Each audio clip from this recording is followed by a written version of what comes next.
Muito boa noite a todos. É um prazer a gente estar aqui, entre amigos, para refletir sobre a vida. Não adianta só viver, né? A gente precisa pensar. Hoje em dia, a gente quer muito andar rápido, mas a gente pode imaginar uma figura como, por exemplo, uma pessoa com um veículo muito rápido e outro a pé. Quem vai ganhar? Né?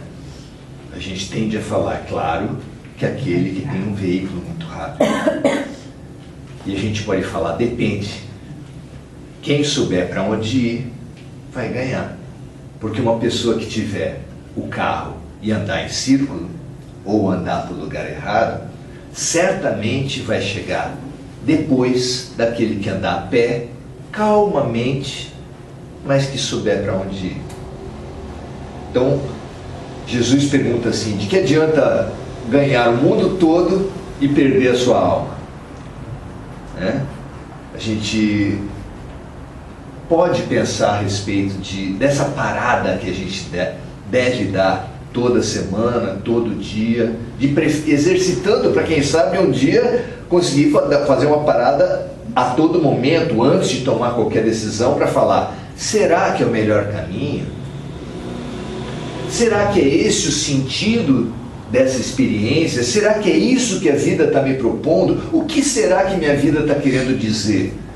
Com a doença, com um problema em família, com uma perturbação espiritual.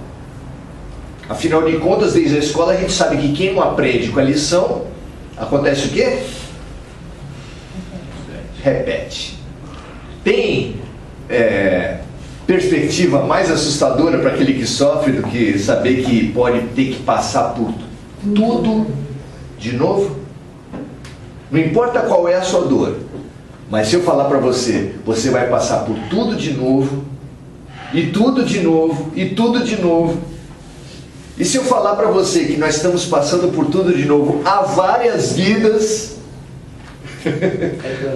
talvez a gente fique um pouco mais preocupado com aquilo que a gente tem que ficar preocupado, que é o sentido, o que a vida está querendo dizer para a gente.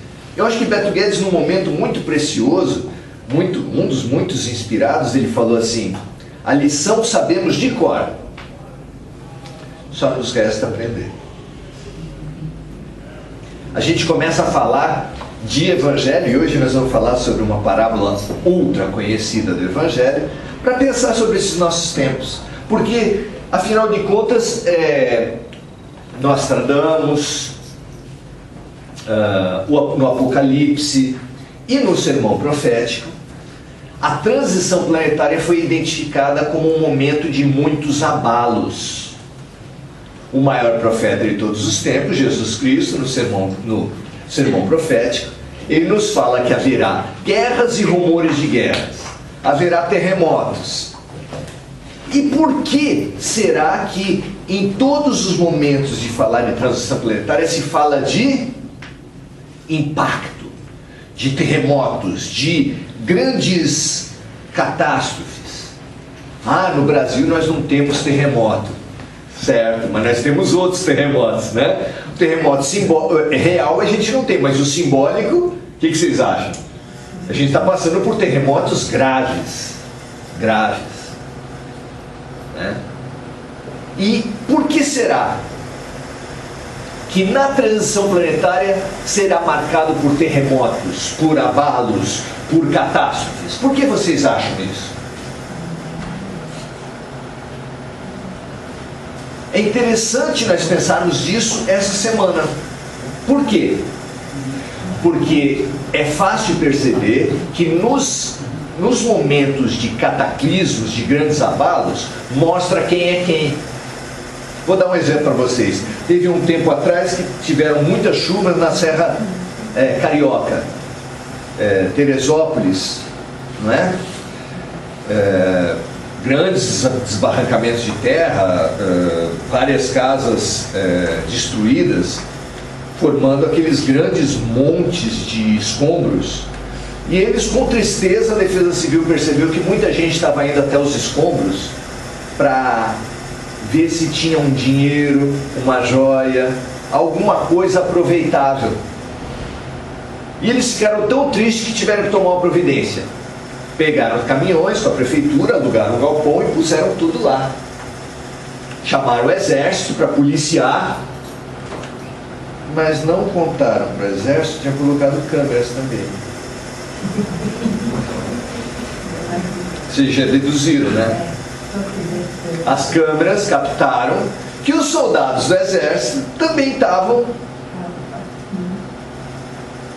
É interessante isso, num abalo, numa situação diferente, nós não estamos abalados. Num momento de abalo, revela quem são as pessoas, revela quem é quem. E numa transição planetária que você precisa separar o joio do trigo, os bodes das ovelhas, colocar uma situação que revela quem é quem, tem utilidade? Tem, dependerá das pessoas, né? Nós estamos passando por uma espécie de dinâmica de grupo. E aí o coordenador da dinâmica de grupo é o governador da Terra. E ele joga para nós uma situação e vamos ver quem é quem.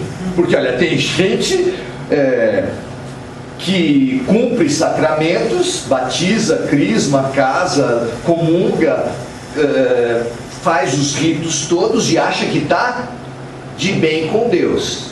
Tem gente que louva bem gritado e paga o dízimo e acha que está de bem com Deus. Tem gente que ouve palestra e toma passe e acha que está de bem com Deus. E os espíritos são muito reveladores quando eles falam para a gente que há um hospício no mundo espiritual completamente voltado para os religiosos. E tem uma ala enorme para os espíritas.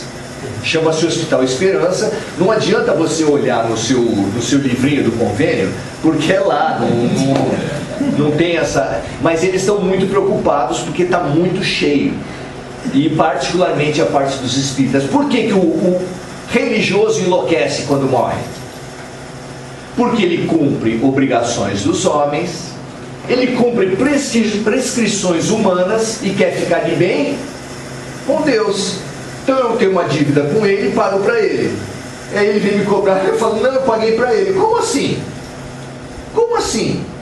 Se tem uma dívida comigo, paga comigo. Então, para você ficar de bem com Deus, todo mundo tem receita. Mas a gente precisa ir à fonte. Porque os seguidores de Jesus foram pródigos em passar receitas para a gente. Mas essas receitas dos seguidores, vamos e venhamos, todas essas que nós falamos aqui, é isso que melhora a gente? Algum rito melhora a gente? Alguma contribuição financeira melhora a gente? Alguma palestra melhora a gente? Porque a gente tem que considerar uma árvore pelos seus frutos, e boa religião é aquela que faz você melhor. Se você está numa religião que não está te fazendo melhor, não está te fazendo melhor no trânsito, melhor pai de família, mãe de família, melhor trabalhador, meu amigo, repense. A sua religião pode até estar errada, pode ter problemas errados, mas isso é humano, formado por seres humanos vai ter. Eu acho que a possibilidade maior é de você estar com uma postura errada dentro da sua religião. E aí você precisa repensar isso. Então, hoje a gente veio pensar sobre a parábola dos filhos pródigos, que é uma parábola fantástica, que realmente dá para a gente discutir uma semana com pessoas interessadas, mas a gente vai fazer o possível dentro.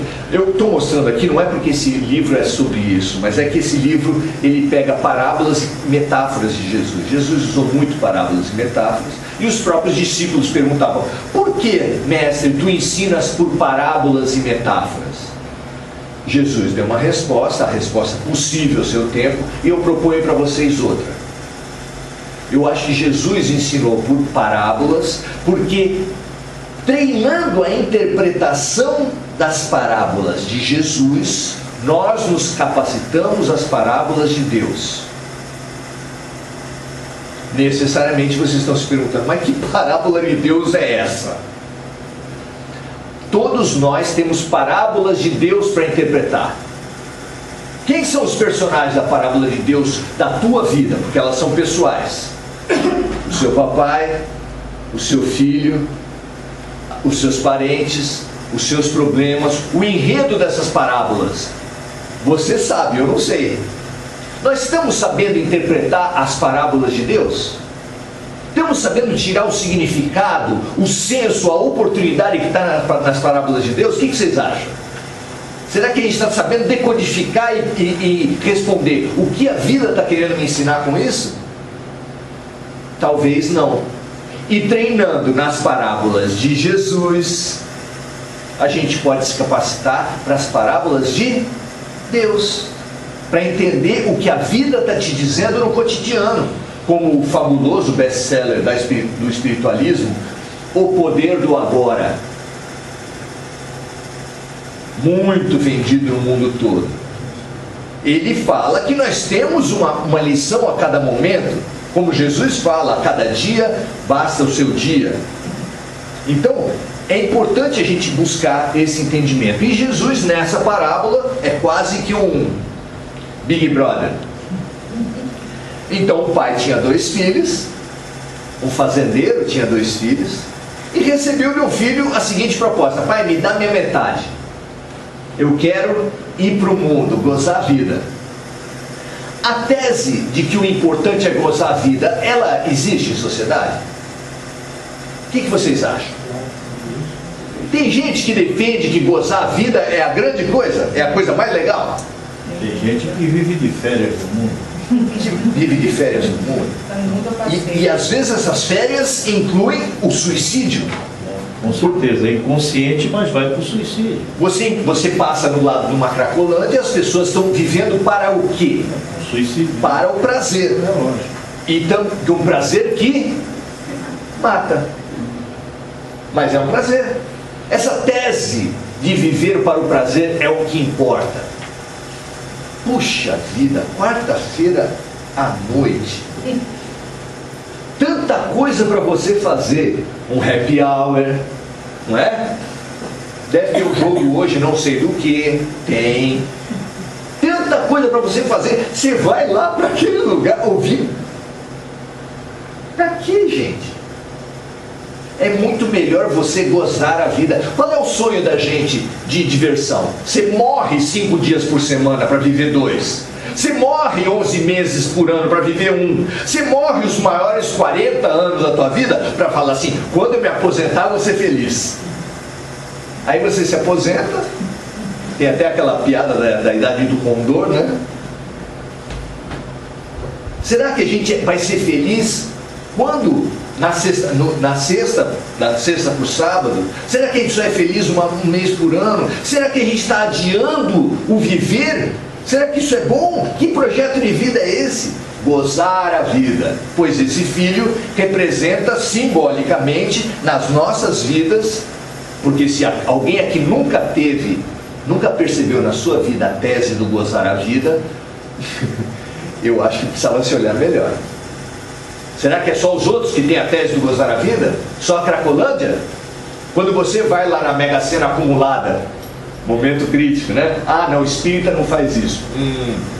Mega Sena acumulada e você já fica com aquela imaginação: o que eu vou fazer com 40 milhões?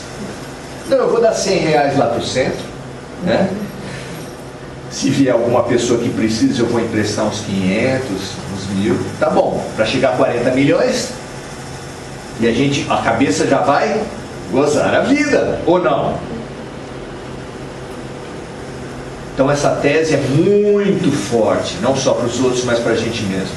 E ele pegou a surpresa dessa parábola, especialmente no mundo judaico-cristão, é que o pai deu.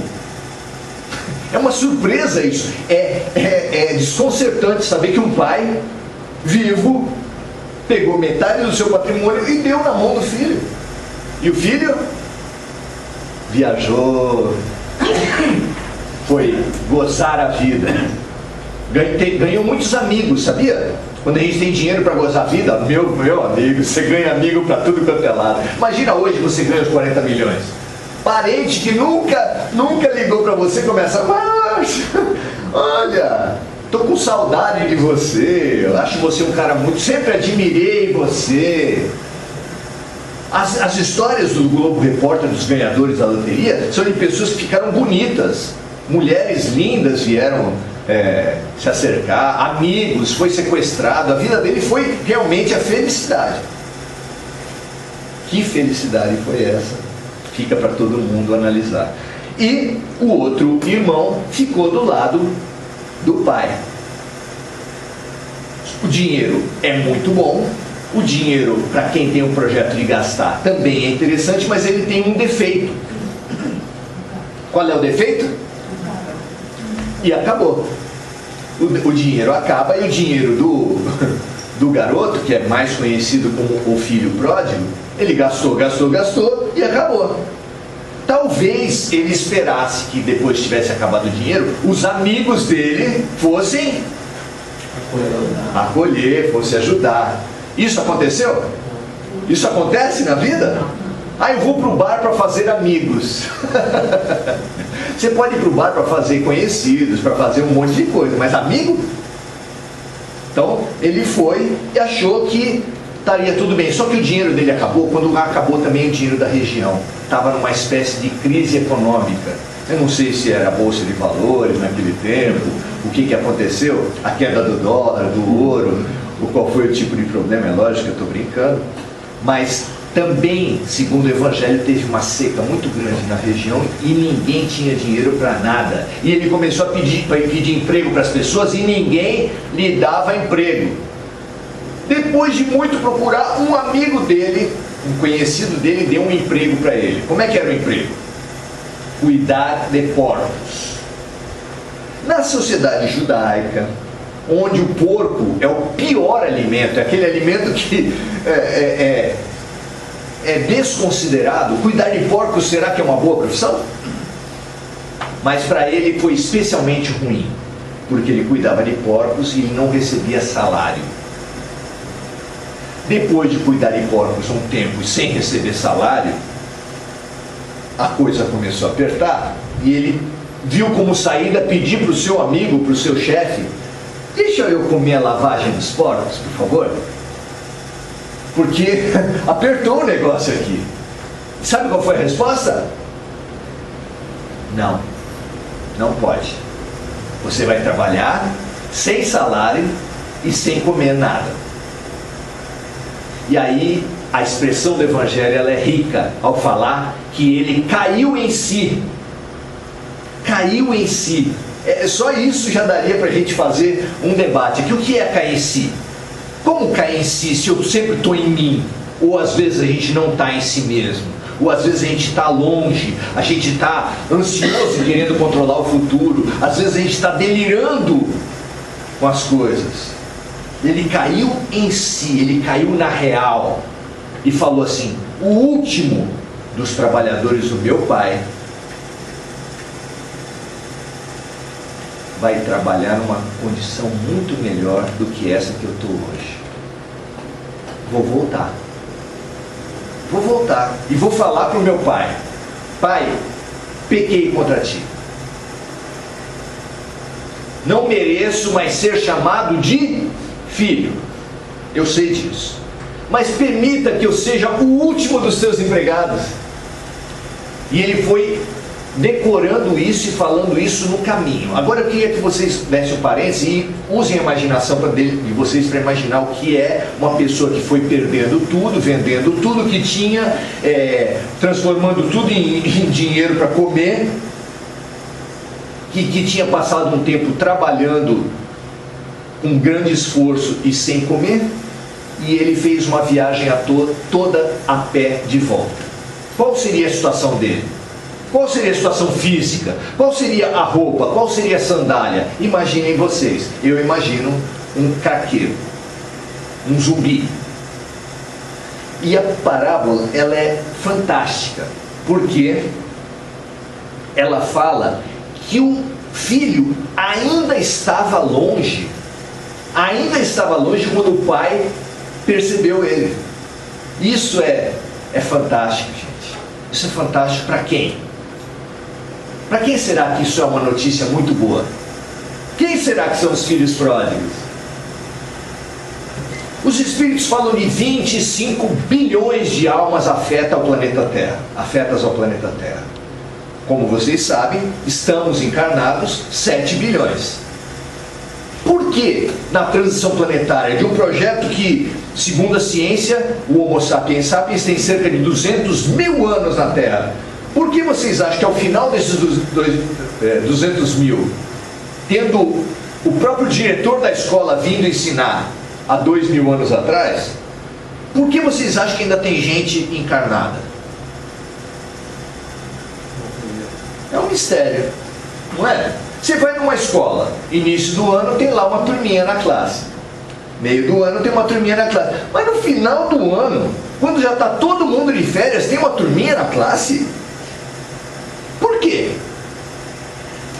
Vocês não falam que é recuperação, porque daí vai dar bandeira que a vida escolar de vocês não foi a melhor. Então a gente tem que dar uma moral, né? Eu nunca fiquei de recuperação, a gente tem que dar uma moral. Mas é isso. Tem uma turma que foi mal no primeiro bimestre, mal no segundo, mal no terceiro, mal no quarto. Mas a escola é tão boazinha que dá uma prova de recuperação. 7 bilhões de almas estão na classe de recuperação. Se você não sabe quem são os alunos que estão nessa classe, eu sugiro que você, dê uma olhadinha no espelho, quem sabe você vai ter alguma sugestão disso. E se nós estamos na classe de recuperação é porque nós não aprendemos o cerne do que estava sendo ensinado. E o cerne do que está sendo ensinado qual é? Qual é o sentido da vida? Qual é o sentido maior? Para que nós estamos encarnados na Terra? Perguntam os filósofos há muito tempo. O sentido da vida, perguntam os suicidas de todos os tipos. E o suicida, para o povo, é o que mete a bala na cabeça, é o que toma chumbinho. Para a psicologia, existe também o suicídio indireto, que são todas as ações que uma pessoa faz e que indiretamente tiram a vida deles. Pois para o espiritismo, a noção de suicídio é muito maior. Tem uma mensagem do Belarmino Bicas para o irmão X, pela mediunidade de Chico Xavier, que ele fala todas as brigas, ele historia, faz um total mesmo, quantitativo de todas as brigas que ele teve com motorista de ônibus, com o entregador de pizza, com o neto, com mulher. E ele fala que ele perdeu 22 anos da programação reencarnatória dele por causa de mau humor.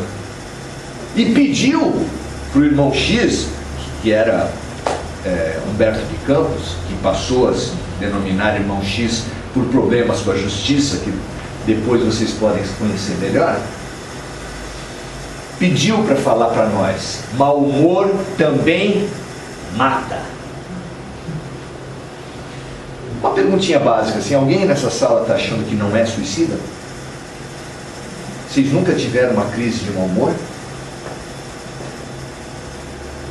Então a gente, perante o espiritismo, é muito comum que a gente se descubra suicida. Você vai em Nosso Lar, no livro Nosso Lar, e você vai descobrir que em Nosso Lar, que é uma espécie de elite moral da Terra, que estavam lá, André Luiz andando com o seu instrutor nas ruas, olhava uma pessoa com uma luminosidade no peito.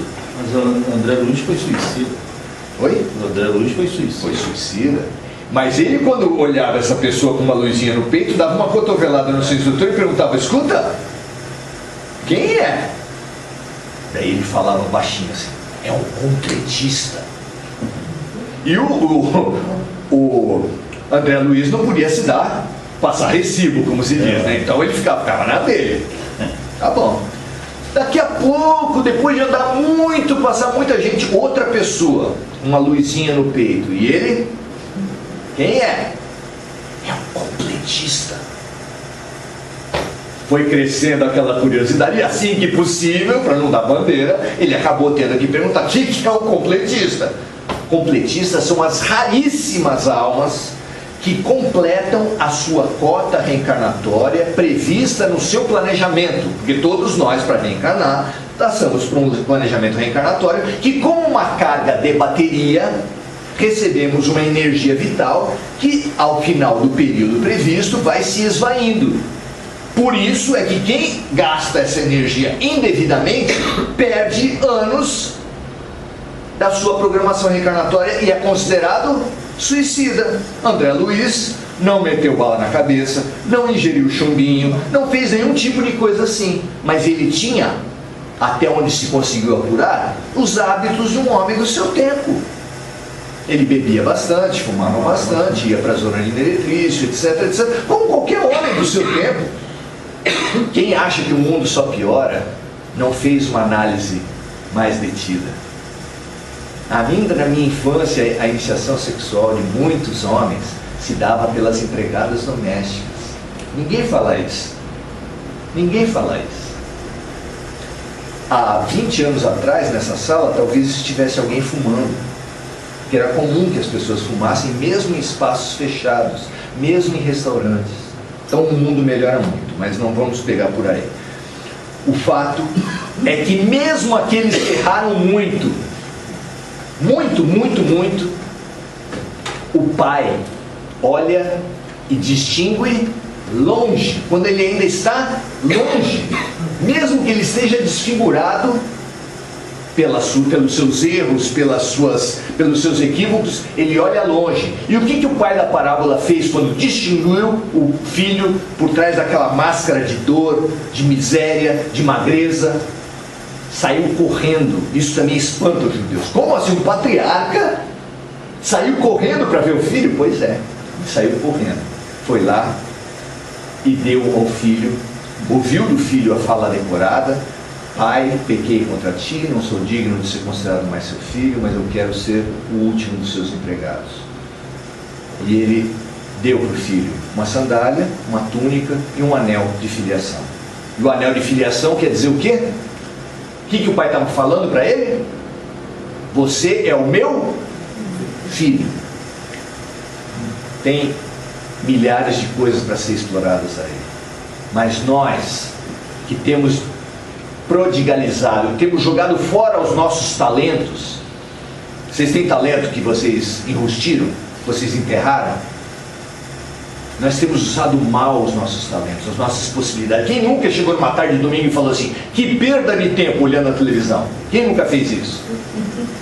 Nós temos duas grandes riquezas que são universais: tempo e pensamento. Você tem usado bem o seu pensamento?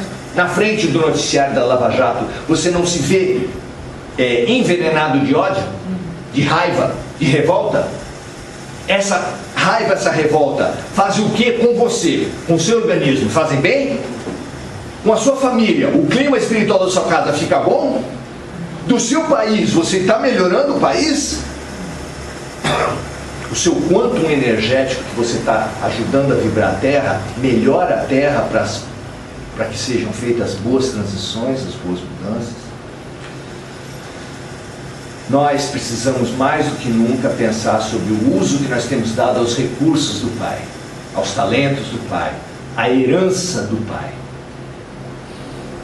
É agora para olhar isso. Se nós temos usado prodigamente em nome do prazer, ou se nós temos usado como os religiosos usam, e o outro irmão simboliza os religiosos, aquela pessoa que for sempre do lado, cumprindo os deveres, mas que no momento chave se indignou pelo pai ter matado um boi pelo seu irmão, porque ele, que é o religioso, é que tinha que ter sido valorizado. Então, Paulo às portas de Damasco, Madalena chorando e lavando os pés do Cristo por baixo da mesa, são dois símbolos de grandes pecadores que foram resgatados. Nós temos, se eles puderam, nós temos chance. Mas nós temos chance quando? Agora. Depois de amanhã já é tarde. E para você saber como é que você tem chance, o que precisa para você efetivamente ter chance, analisa nos momentos críticos. Quem é você nos momentos críticos? Como a gente falou antes, Você é do tipo que, como os japoneses que estão acostumados com uma tradição de sofrimento, nunca pegam, não pegam mais do que precisam num posto de gasolina ou no supermercado? Não se apavoram, não brigam na fila? Será que a gente é assim? Passamos nessa semana por um ensaio. Nós não temos terremotos, não temos tradição de sofrimento. Passamos por um ensaio. Vamos ter outros. Será que nós estamos preparados para isso? Será que nós nos percebemos o suficiente para termos uma atuação responsável na hora que a nossa alma ficar revelada pela catástrofe, pelas dificuldades? Analisemos, as eleições estão aí. Divaldo Pereira Franco tem sido motivo de debate por se posicionar perante a Lava Jato, perante o juiz Sérgio Moro. Será que nós vamos também nos deixar pegar pela vaidade, pelo orgulho, pelas disputas?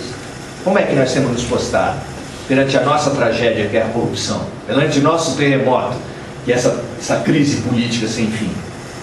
Como você tem lidado? Você tem se deixado levar pelos princípios genuinamente cristãos? Você tem se iludido pelos preceitos religiosos que os humanos colocam para os religiosos? Você tem entrado nos embates falando que os azuis é que são bons e não os vermelhos, ou que os vermelhos é que são bons e não os azuis? Será que a gente tem conseguido se deixar levar, se conduzir pelo bom pastor? Pela solidariedade, por se colocar no lugar do outro, por aprender com as crises? Ou a gente está mostrando quem a gente é, mostrando as nossas garras, e depois não vai adiantar no mundo espiritual? Vai ter vaga no Hospital Esperança, porque eles são sempre precavidos, mas pode não ter vaga na terra regenerada. Boa noite.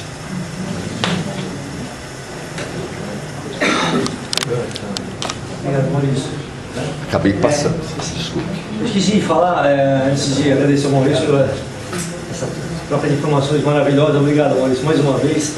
Que nós vamos cancelar por um momento o caldo, que seria o próximo sábado, né? Dia 9. Dia 9. Então a gente vai fazer, mas com esse problema de falta de mantimento, em geral, a gente vai, assim que tivermos uma nova data, nós passamos, então os convites ficam valendo, só mudará a data. Não é isso, Wesley? Então a gente vai se reprogramar a partir da semana que vem, que